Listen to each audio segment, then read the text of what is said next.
Welcome to Energy Frontier, the Wyoming Landscape Podcast. Hosted by Dr. Holly Krutka, Executive Director of the School of Energy Resources at the University of Wyoming. The show highlights SER's role supporting our mission to promote energy-driven economic development for the state of Wyoming. So today, listeners, we're having interviews to talk about the School of Energy Resources academic program, and specifically our PLM program, which stands for Professional Land Management, the importance of the Wyoming Association of Professional Landmen and for professional development, and the uniqueness of this program and how it has evolved. So welcome, Marc and Katie. We'll start today by having each of you introduce yourselves and telling the audience just a little bit about your background. Marc, let's start with you. Hi, I'm Marc Strahn. I've been a professional landman. I'm now retired for 42 years, and I've been a part of the program, started up in the Williston Basin in North Dakota, and came at it at a different route than traditional going to school and being a part of it on that particular side. But I'm now retired. I've been retired for 2.5 years and serve as the advisory chairman emeritus to this program. Great, yeah. Retired, but still very much involved in developing the next generation of landmen here in Wyoming. Yeah, trying to.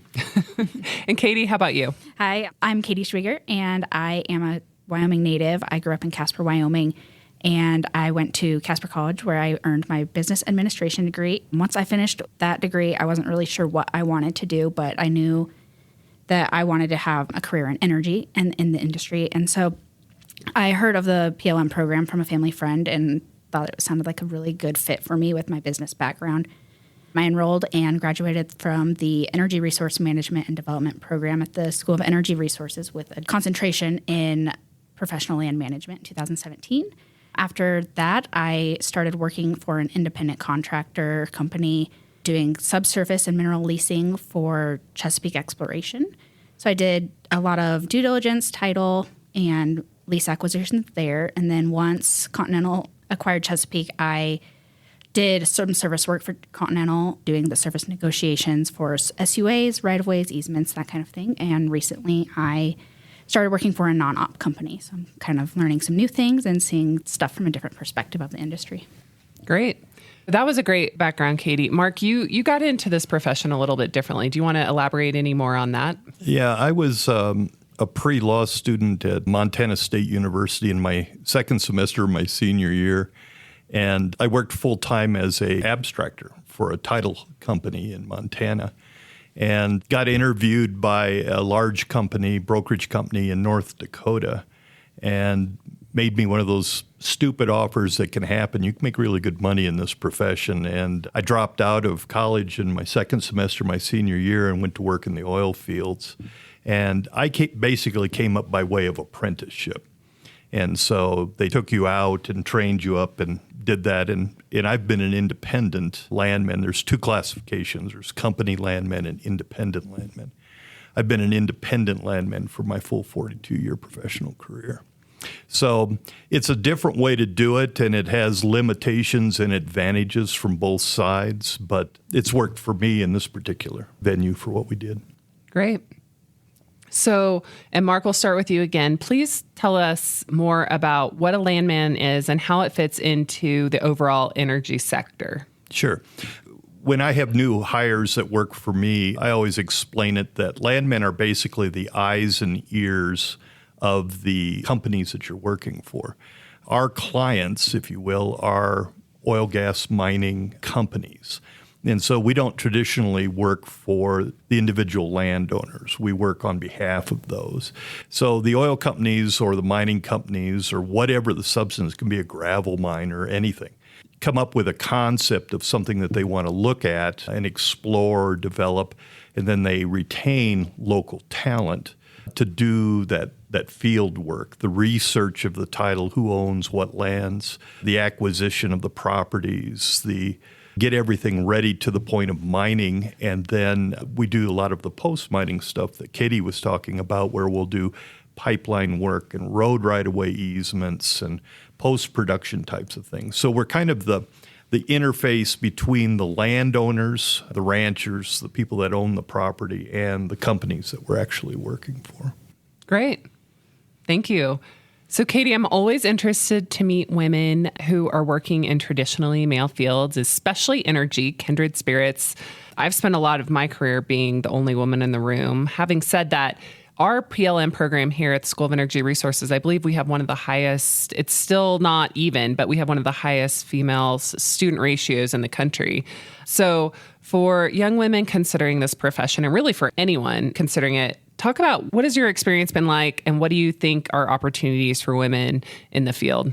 Sure. No, that's a great question. And I'm excited and happy to hear that there's a strong female presence in the PLM program now, because when I was in the program, it was myself and one other woman in the group. And so we had all male classmates, and it's just very exciting to see that it's growing. But I also have had a unique experience opposite of you, where I have mostly worked with women. I, right out of college, worked for a brokerage firm that was founded by a woman on an all-woman team. And those women also helped me. They shared their expertise and mentored me, and I think that the women in the industry, they share a lot of commonality and camaraderie, and it's just a very good network of women to build and support our relationships in the industry. But I do think that there is overall opportunity to grow, and with the increased value in diversity in teams and in groups, companies are realizing that, and women are growing and doing more various roles in leadership positions. And so I think there's obviously exponential room for growth. And any advice that I have for women who want to be in the industry, I would say, is build strong networks and remember that the qualities to be a good landman don't rely on gender. Of course. Have nothing to do with gender. Yep. So. Mark, you want to add something? Yeah, I do. 20 years ago, it was a very male-dominated profession, but the national average now through the American Association of Professional Landmen, actually close to 30% of the entire nation's membership now are all women. So a lot of women are running companies, oil and gas and mining companies, but a lot of them are in the brokerage business. And so that position where women haven't been involved, and I think that's really important because I think it is very much a profession that women can be involved with. And it's getting more and more all the time. The next national president of the profession is a woman. And so she'll take over in July. So, yeah, there's a lot of room for everybody at the table. Great. And we've been really lucky to have the AAPL presidents come and join us for our annual conference. So I hope that we can keep that going and we get to meet her. So, Marc, thank you so much for being fundamental in creating the School of Energy Resources PLM program. One thing I think we're trying to get the word out about this program. We're certainly interested in recruiting more students into our program. Our students are having these incredible career outcomes. So from not just the PLM program, but our entire undergraduate degree, we have 100% placement rate within 6 months of graduation, meaning that every student who graduates from this program either has a job or has placement in law school or graduate school within 6 months of graduating. It's an incredible statistic, and it's what we're looking for, right?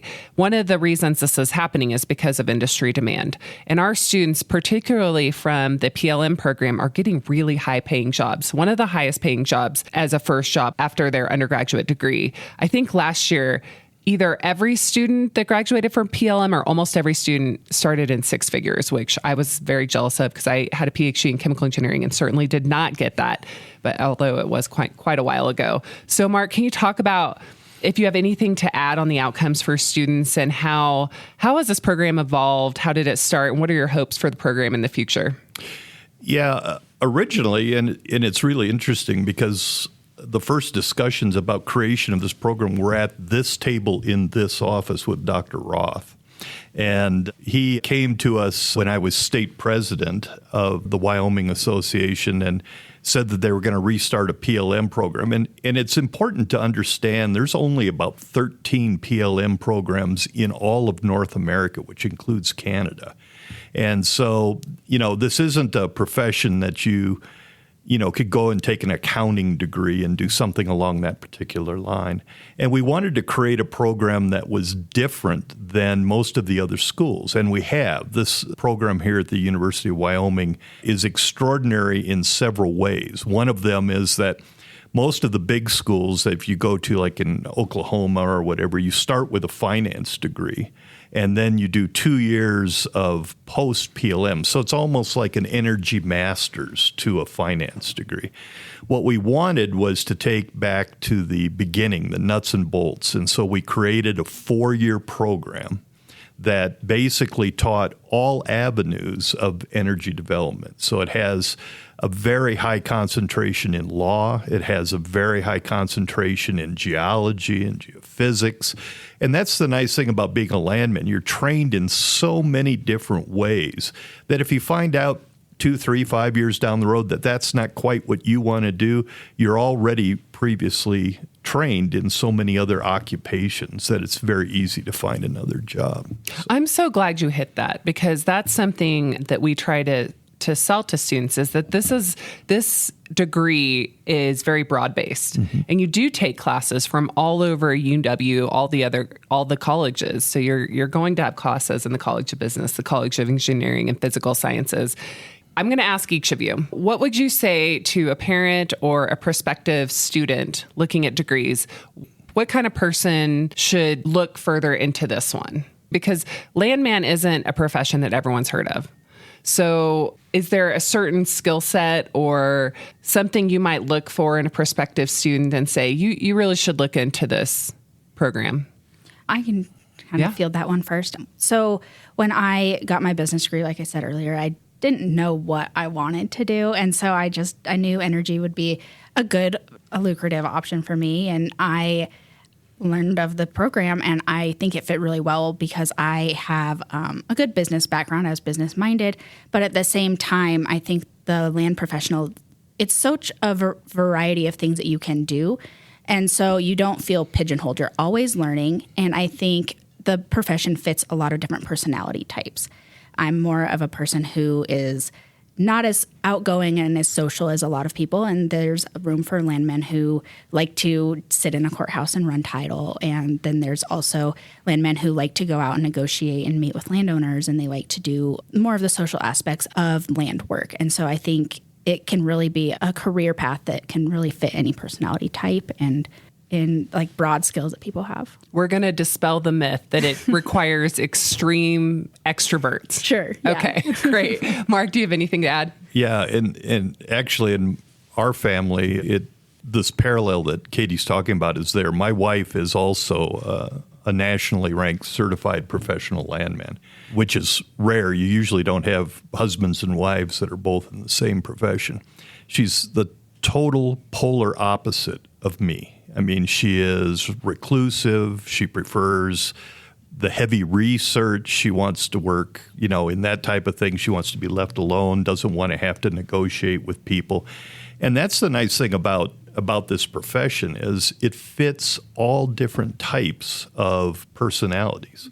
I'm on the other end of the spectrum, probably close to the spectrum, being the fact that I'm very outspoken, I work really well in the negotiation aspect and dealing with landowners and trying to make fits between, you're trying to get a win-win situation with the people that you're working with. You've got to do what the company needs, but yet at the same point in time, you're trying to make it so that the landowner or the rancher can also feel like they've had success in the relationship. So we strive for what's called a win-win situation. And that requires a level of negotiation. You just can't go in and bulldog your way into a profession. You've got to understand what their concerns are and then try and figure out how you're going to make that work and get the project done on behalf of your company. Great. That's such a good summary. So really appreciate that. So Marc, one of the highlights of your career was to serve as the national president of the American Association of Professional Landmen. What was that experience like, and what were the biggest lessons you learned from it? And maybe also, what impacts did you want to have and did you have during your time in that role?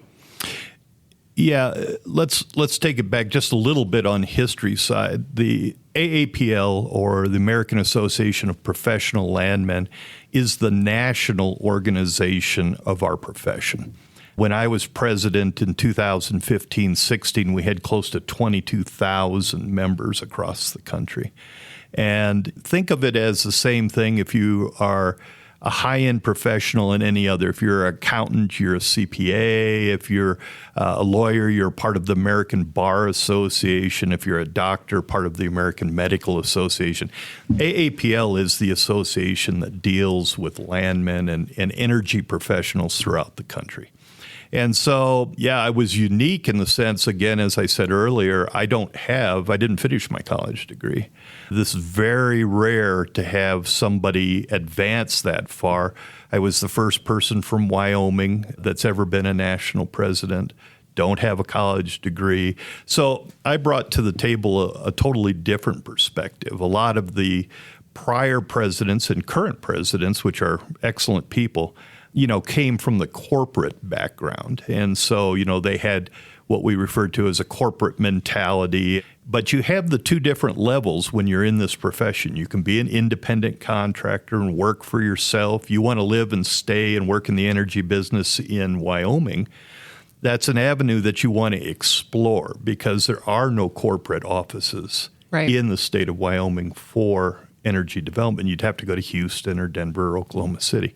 So, that part of it was very important. I thought I brought a new perspective to that. Certification and education are always the big aspects of AAPL. They want further knowledge, and it's the place that, after 42 years, I got up every morning and was happy to go to work. And there's not a lot of people can say that because it was different every single day.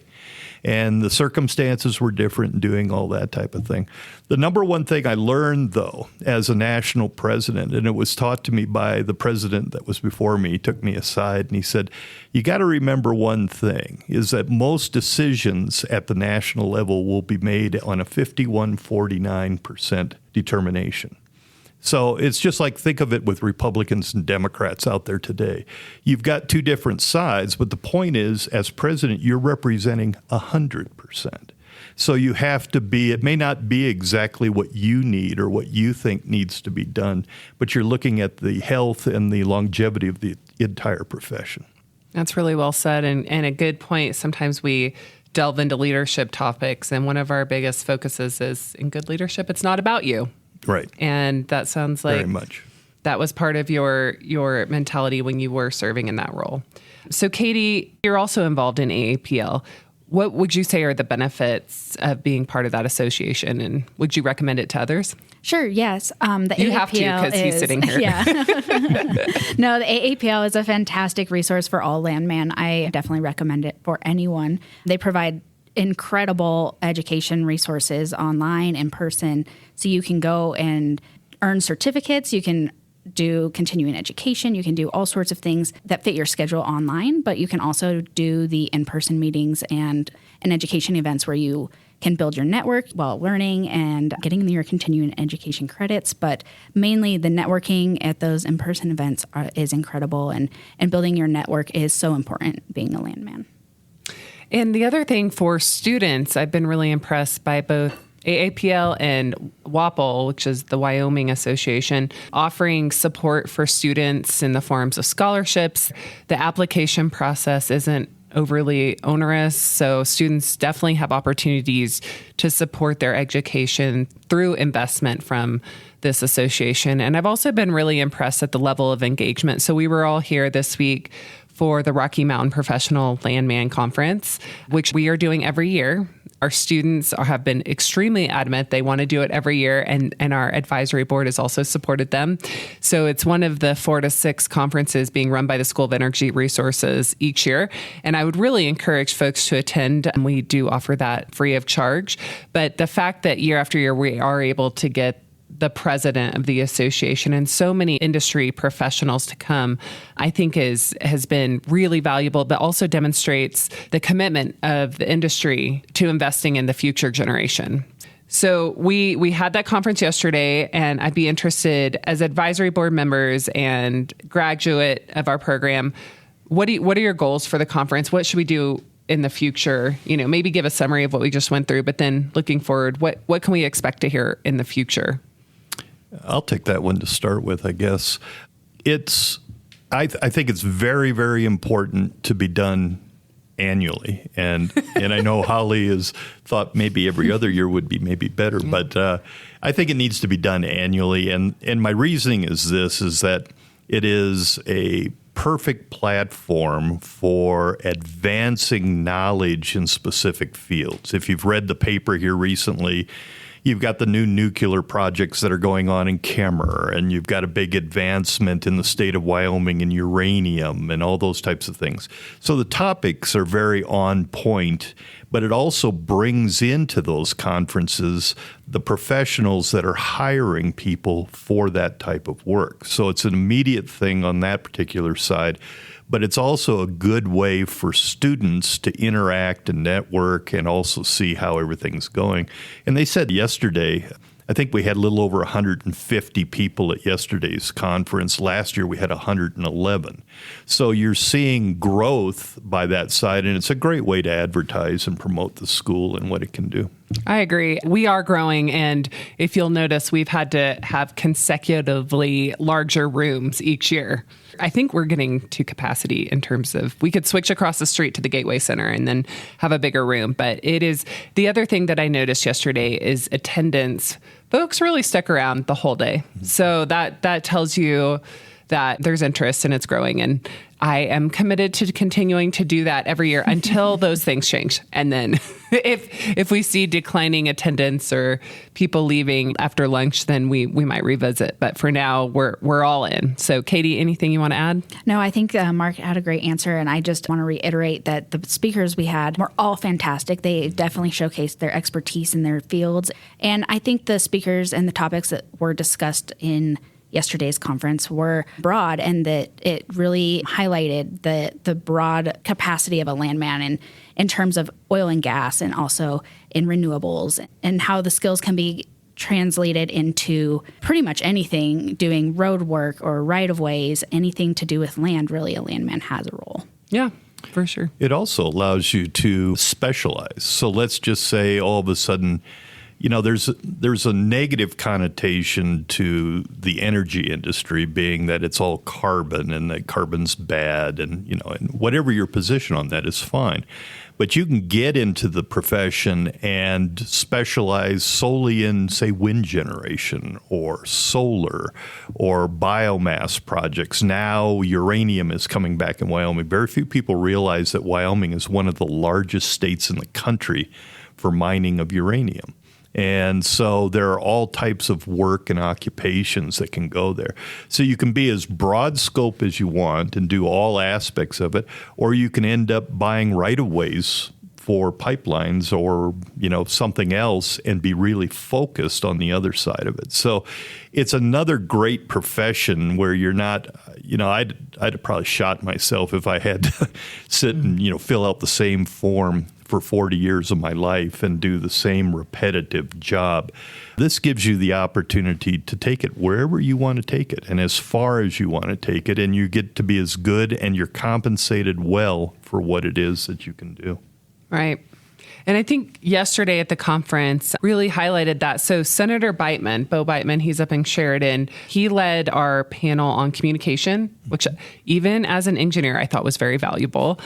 And it was one of the panels more specific to Landman skill sets as opposed to energy skill sets. But afterwards, I was talking to him, and he made that exact point that he is a practicing landman, and he's really carved out a space in the minerals sector outside of oil and gas. Mm-hmm. And he said that it's been really interesting and rewarding to kind of carve out his own space in some of these areas that don't have as much corporate competition as perhaps like oil and gas, or at least, and being able to stay here in Wyoming. Well, and the other one in Wyoming, if you read the papers, we have these new discoveries of all these rare earth products. Well, that's a mining aspect. Yep. And so, but that's all land work. Yep. So it doesn't matter, again, like if you're looking for gold or silver or oil or gas or rare earths or wind towers. One of the first times that our company got together, we were doing work for Pacific Corps when they were first starting their first wind farms. And not knowing what all that entailed, they basically thought they could negotiate with the surface owner and, put the towers up and do their wind projects. And by the time we got done with it, they took a totally different. You had to look to the center of the earth and all of the other commodities that were out there, and what are the multiple uses that are going on simultaneous to the fact that I want to put a wind tower up there.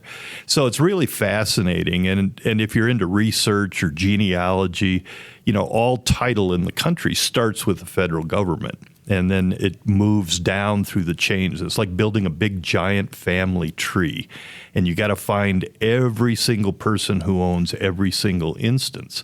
And in a lot of cases, the person who owns the coal rights under the property may be totally different from the person who owns the oil rights or the uranium rights or the airspace or carbon sequestration or any of those things. So it's a huge research project, and it requires in-depth study of that particular level, but it's also a fascinating way to make a living. That's great. And since you brought up research, maybe in a little different capacity, I do want to give a plug for students to consider coming to our PLM program here at the School of Energy Resources, because we have such a large research enterprise here at the School of Energy Resources. It's often what we're known for, and I would say a lot of our podcasts are about, but these are connected enterprises for us. And so our undergraduate students in the PLM program, and really across UW, but let's just focus on our program, they will have opportunities if they're interested to get involved with some of these projects. So we are working with the rare earth development companies, the companies that are trying to put those projects together. We are hiring graduate and undergraduate students to work with the State Geologic Survey and the Department of Environmental Quality on a Class 6 database. Class 6 is the kind of well you need if you're going to store carbon. So there's all these really interesting opportunities and experiential learning that folks can do here at the School of Energy Resources, often brought to us by philanthropic giving or different competitive grants. So I do want to flag that as this degree, the career really is what you make it. And I think that's true of the degree too. We have a lot of opportunities here at the university and at the School of Energy Resources that students can pursue if they're interested in that space. So, Marc and Katie, is there anything else that you would like folks to know about this degree or the profession that we haven't talked about yet? I think it just grants you an opportunity, especially, a couple of things. When I went out to some of the high schools, we met with some of the potential students to come here and things. And two things that are really interesting is, one, if you really don't know, and Katie brought this up at the beginning, kind of what you want to do. You're still trying to find your way. This is a great career path that affords you opportunities to look at many different things that you can make a substantial living at, by focusing on a specific choice. The other thing, and you brought it up, Holly, was that there are massive amounts of scholarships. And so I talked to a student one time in Sheridan in one of these programs, and they said, Mom and Dad can't afford to send me to school. Well, there are so many ways in Wyoming that if you're, an average to above average student, there are enough scholarships and ways to be this that you can almost go to school for free if you find the way and study and figure out the things to do. There's enough corporate support and scholarships, both through the UW and energy-specific ones, that it's a great way for you to get into the profession. Yeah, and we're going to certainly help students find those opportunities to the best we can. So, Katie, anything you want to add? No, I would agree with Marc. I think you answered that question very well, and I covered all the bases. So I second what Marc said. Okay. So we always like to end the podcast with a couple questions that are a little different. So for each of you, you can answer, what is your favorite place to visit or live or be in Wyoming?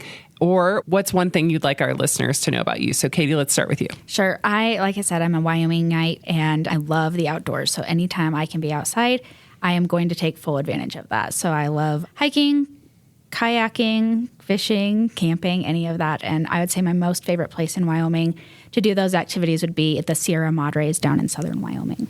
Great. Marc? Yeah, and I'm at the opposite end of the state. We ran our companies out of Cheyenne and had owned property up at Vedavoo and everything up in that particular area. But I now live in Story, which is, for anybody that doesn't know where Story is, it's a little town of 1,000 people between Sheridan and Buffalo up in the mountains. And the same type of thing. I mean, if you want to live in life and have animals and stuff walking through your yards, but yet still be able to make a decent living and support your family and do things like that, I think this program and this school affords you a lot of those opportunities that, make it so that you can stay here and have a good living. Well said. Couldn't say it better myself. So thank you, Marc. Thank you, Katie, so much for sharing your expertise and your time here at the School of Energy Resources, helping us build this program. So thank you guys so much. You're very welcome. Thank you. Thank you for listening to this episode of Energy Frontier, the Wyoming Landscape, the podcast that highlights the School of Energy Resources at the University of Wyoming. You can expect a new episode of Energy Frontier every Wednesday on Apple Podcasts, Spotify, or wherever you listen to podcasts. See you next time.